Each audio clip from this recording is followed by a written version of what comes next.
Porque algumas conclusões não podem ser negadas sem uma contradição. E se o erro mais comum não estiver nas respostas, mas sim como classificamos as coisas. Eu sou Lúcio, estudante de filosofia, e faço vídeo falando sobre filosofia, psicologia e sociologia, mas hoje não vamos usar séries, filmes, desenhos e animes como é de costume. Hoje nós vamos mergulhar na filosofia e na lógica de um dos maiores filósofos de todos os tempos, Aristóteles. Em seu livro Metafísica, ele abre o livro dizendo que, por natureza, todos os homens buscam saber, ou desejam saber. Essa simples afirmação revela a nossa essência. Segundo Aristóteles, somos movidos pela curiosidade, pela vontade de entender o mundo, de ir além da superfície. É esse desejo inato que nos faz perguntar o que, como, por quê. E é justamente para organizar e dar rigor a essa busca pelo conhecimento que ele forma sua lógica, um instrumento fundamental para transformar o desejo por conhecer em ciência. E para começar, vamos situar o texto que vamos trabalhar aqui. O livro Categorias de Aristóteles é considerado tradicionalmente o primeiro livro do órgão. Mas o que seria esse órgão? A palavra grega órgão significa instrumento, ferramenta. Órgão é o nome dado ao conjunto de tratados de Aristóteles sobre lógica. É sua caixa de ferramentas para pensar corretamente. Por isso que o órgão é sempre a primeira parte do corpus aristotélicos a ser estudada. Antes de mergulhar na física, metafísica, na ética ou na política, é preciso aprender a manusear o instrumento que nos permitirá construir essas ciências. A lógica não é a ciência em si, que trata de um gênero específico de seres, como a física ou a biologia, mas sim o instrumento que todas as ciências utilizam. Ela é responsável por resolver problemas e questões fundamentais sobre estruturas do argumento, e também do pensamento e da linguagem, preparando o terreno para toda a investigação posterior. Pois, como vamos ver aqui, se você parte de premissas falsas, sua conclusão também vai ser falsa. Mas bom, que tipo de problemas essa ferramenta nos ajuda a resolver? Aristóteles distingue três gêneros de problemas para investigar. O primeiro são os problemas teóricos. São aqueles que visam o conhecimento puro, a contemplação da verdade. Por exemplo, o universo teve um começo? Ou o que é a vida? Buscamos aqui uma explicação. Um saber desinteressado sobre a realidade. O segundo são os problemas práticos. Esses objetificam a tomada de decisão, a ação. São questões que nos guiam no âmbito da ética e da política. O que é justiça? O que é um ato justo? Qual é o grau de hierarquia que deve ser valorizado do mais justo para o menos justo? Um governo tirano ou autoritário deve ser derrubado ou deve ser aceito? Como que deve se comportar um governante? A resposta não é apenas um fato, mas é um guia para a nossa conduta. Por fim, tem os problemas instrumentais, ou produtivos. Eles têm um caráter, como o nome já diz, instrumental. Ele auxilia na resolução de problemas, sejam eles teóricos ou práticos, fornecendo as ferramentas e os métodos para chegar a uma conclusão sólida. A própria lógica se insere aqui, como ferramenta mestra para todas as outras investigações. Mas vamos aprofundar um pouco mais essa questão. Toda ciência e toda arte são especificadas pelo seu objeto, por aquilo que elas tratam. A biologia trata dos seres vivos, a física trata do movimento. Não tem como tratar, por exemplo, o estudo da alma, em De Anima, da mesma forma que Aristóteles trata da ética em Ética Nicômaco. Mas e a lógica?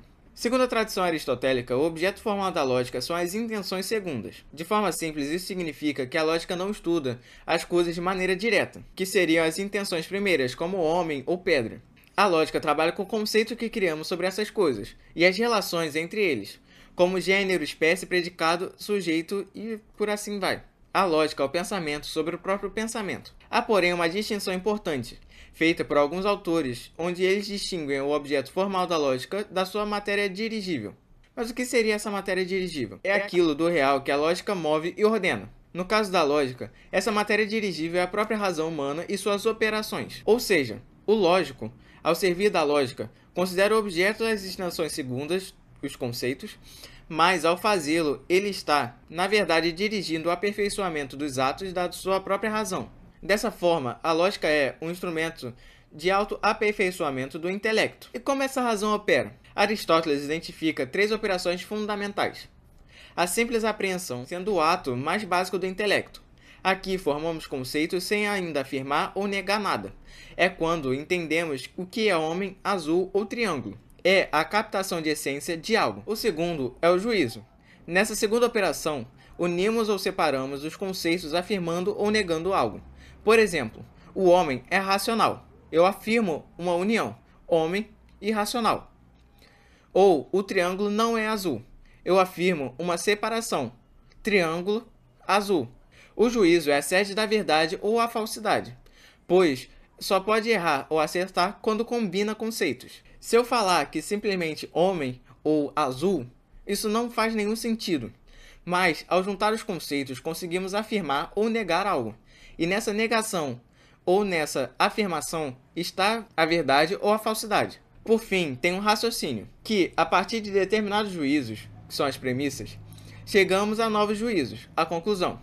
É o movimento do pensamento que parte do conhecido para o desconhecido. Por exemplo, todo homem é mortal. Sócrates é homem. Logo, Sócrates é mortal. A grande obra da lógica é justamente o raciocínio ou discurso. A sua ideia mais perfeita, o ideal, é a ciência demonstrativa. Mas o que torna um raciocínio perfeito? O que traz dele uma demonstração científica? Bom, a perfeição do raciocínio depende de duas condições principais: a verdade das premissas de onde partimos e a legitimidade das inferências, ou seja, se a conclusão se segue logicamente das premissas. Essa dupla condição nos leva a uma diferença crucial. A lógica formal se ocupa da validade do raciocínio, a da forma. Ela responde à pergunta: a conclusão se segue das premissas? Enquanto a lógica material se ocupa da verdade das premissas e do grau de certeza. Ela responde à pergunta: as premissas são verdadeiras? É importante saber que a obra Categorias, que estamos analisando, se insere no âmbito da lógica material, discutindo os tipos mais gerais de ser e de predicados, não tratando da validade formal do raciocínio. Conhecer as categorias é fundamental para formular definições corretas, pois a definição é uma espécie de princípio, um ponto de partida seguro para uma futura demonstração. É como garantir que os tijolos com os quais vamos construir o nosso raciocínio são sólidos e bem definidos. E é no primeiro parágrafo do livro que Aristóteles estabelece a base desse edifício. Antes mesmo de listar as categorias, ele desenvolve 4 noções preliminares, conhecidas como 4 antepredicamentos. Eles são como a preparação do terreno para a construção que virá.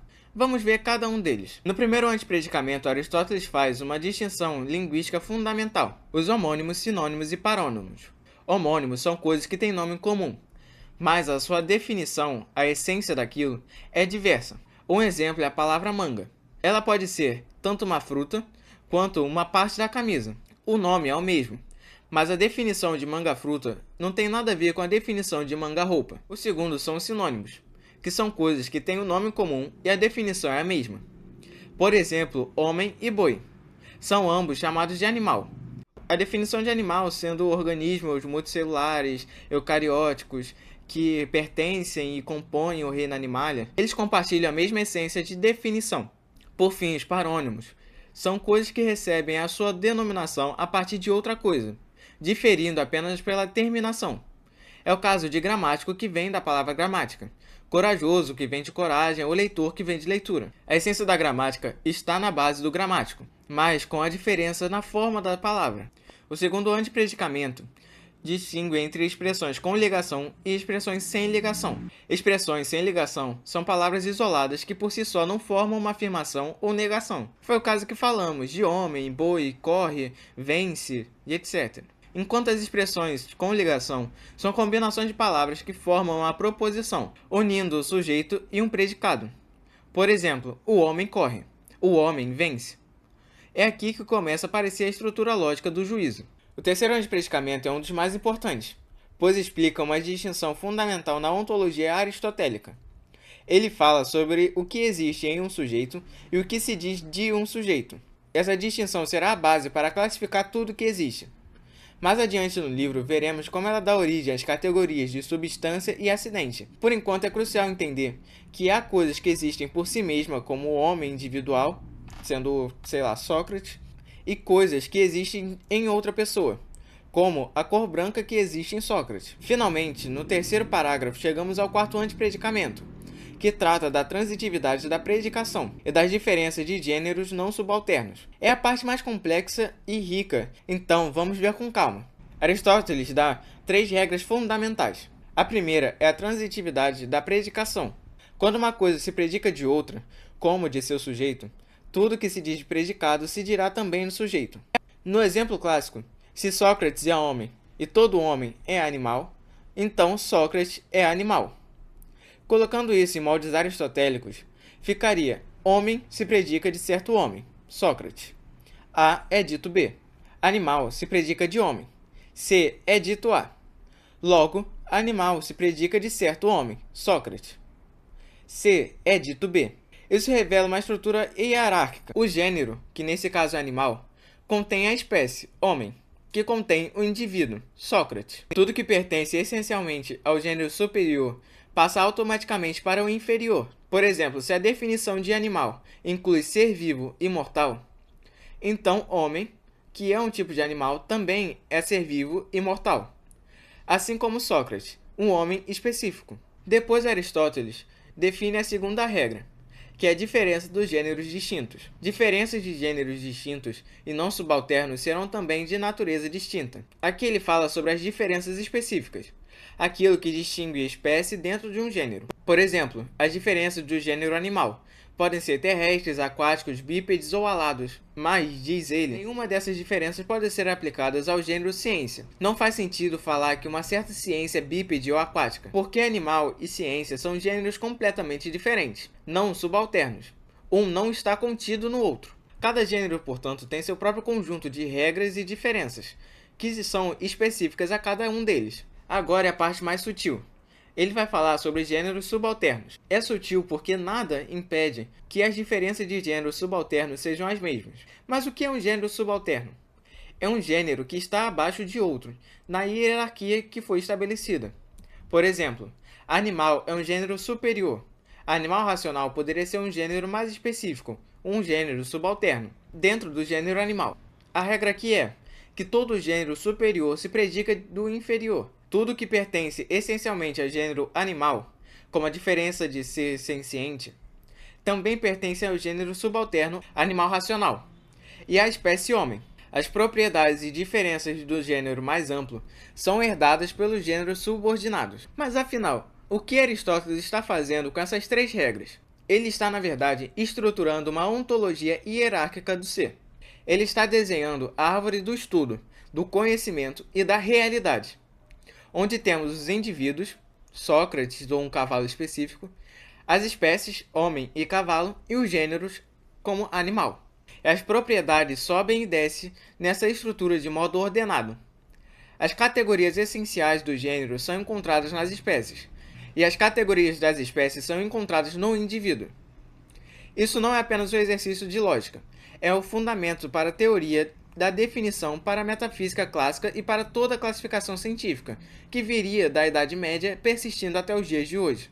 Então, para resumir de maneira simples o que vimos sobre antipredicamentos e essa parte final mais especificamente, já que ela é um pouco mais complexa, Aristóteles nos ensina três coisas fundamentais. Tudo que é dito essencialmente do gênero, como animal, também é dito espécie, homem, e do indivíduo, Sócrates. É a regra da transitividade. Gêneros que não são completamente diferentes e independentes entre si, como animal e ciência, têm tipos de diferença completamente diferentes.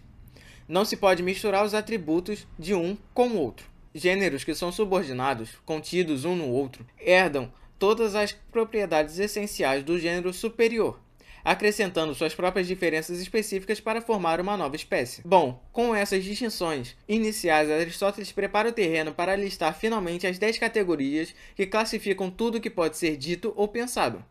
Mas isso é assunto para outro vídeo. Então deixe o like, se inscreve no canal para não perder, e se puder, apoie no LivePix, que está no QR Code, nos comentários fixados e na descrição. Vai ser de grande ajuda para continuar o canal. Mas é isso. Até o próximo vídeo.